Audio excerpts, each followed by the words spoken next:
Today we're going to be multiplying and factoring with these. It kind of involves what we did yesterday with the adding and subtracting of polynomials, very similar.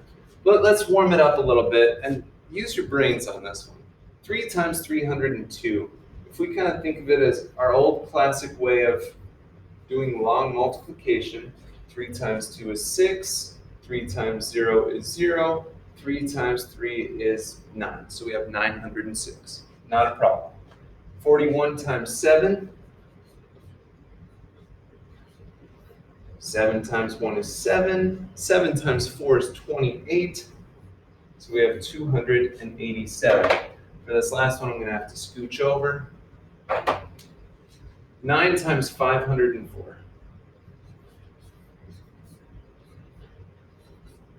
What's 9 times 4? 36. So we write our 6, we carry our 3. 9 times 0 is 0, plus the 3 is 3, and then 9 times 5 is 45. 4,536. Now let's go back to our old distributive property for these next 6 problems. Remember, when you distribute, you multiply the number on the outside times everything on the inside. So 4 times 6 would be 24. 4 times positive 5x would be positive 20x.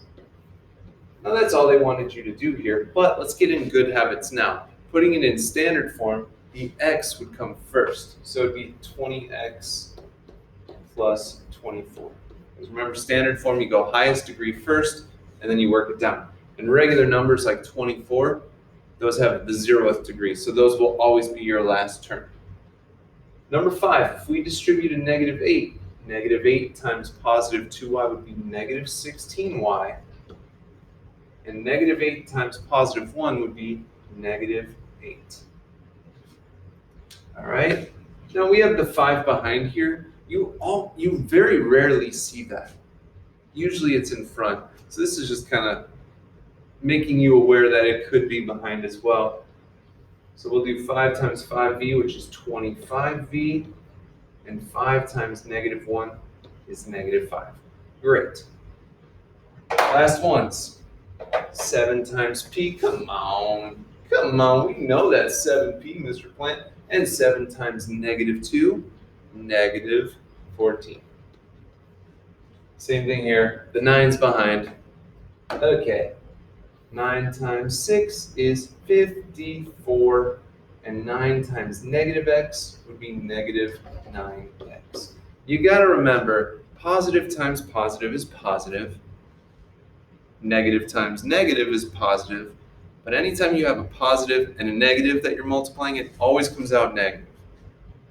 Negative 2 times 4x, one of each, so it comes out negative 8x. And then negative 2 times negative 1 becomes positive 2. All right, we're warmed up, we're loose, we're goose. Here we go. Oh, goodness. Don't worry about this. You've already done the properties of exponents. We took a quiz and a test on that last week. Oh, that's old news. This is essentially 3 of those problems in one problem. So we're going to distribute this negative 4y squared to all 3 of these terms. So you just multiply the normal numbers out in front. So negative 4 times 5 would be negative 20. And now your old properties come into play. We have y to the second times y to the fourth. Remember, you add the exponents. So it will be y to the sixth. For our next term, we have negative 4 times negative 3. Negative times negative is positive. So we'll have plus 12. We have y to the second, so we'll have y to the fourth. And the last term, you have negative 4 times positive 2. Negative 4 times 2 is negative 8. And we just have the y to the second. We're not getting any more y's. Make sure it's in standard form, highest exponent first. Let's try some more of those in the next slide.